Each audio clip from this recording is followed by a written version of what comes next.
Hello, and welcome to Walking the Barn. My name is Chris Huizinga, a broiler producer and a poultry sales specialist with New Life Mills.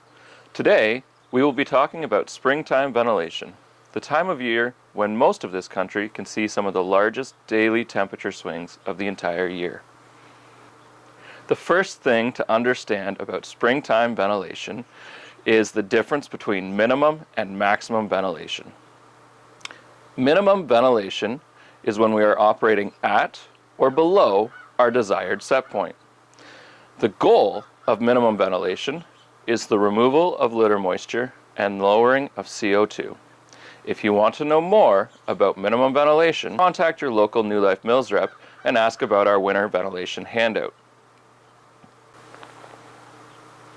Maximum ventilation is when we are operating above our desired set point. Our goal in maximum ventilation is lowering the bird's internal body temperature by removing excess moisture from the environment.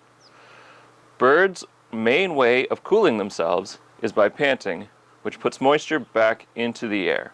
So by expelling that moisture, we reduce our relative humidity and increase the water carrying capacity of our air, allowing us to remove more from the birds.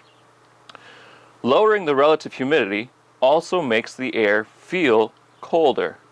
This is what we call the temperature humidity index, a measurement of how warm or cold the air actually feels to the birds.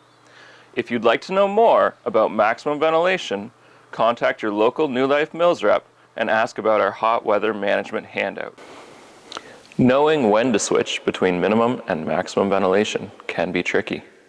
But a good rule of thumb is that minimum ventilation should be exclusively used up to and including day 12. Switching to maximum ventilation too early runs the risk of chilling birds that cannot yet fully thermoregulate themselves. After day 12, a general rule of thumb is to switch to maximum ventilation whenever the outside temperature is within 5 degrees Celsius of your inside set point.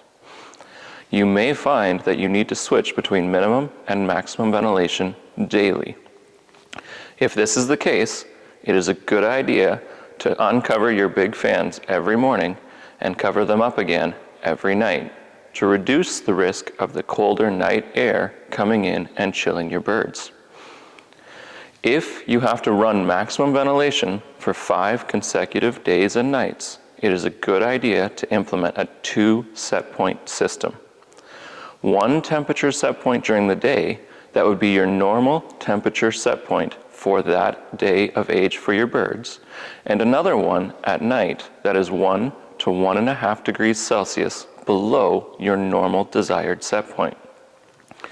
This will allow more fans to continue running longer, expelling more moisture out of the barn, and will allow the birds more of a chance to lower their internal temperature, staving off the risk of heat stress. One of the main goals of springtime ventilation is the removal of excess moisture, both from the environment and the litter. As such, one of the first indications that your barn is struggling with springtime ventilation is wet litter. If you struggle with wet litter, there are ways to manage this. Speak to your local New Life Mills rep, and they will be more than happy to discuss ideas and solutions with you. Thank you for walking the barn with us today.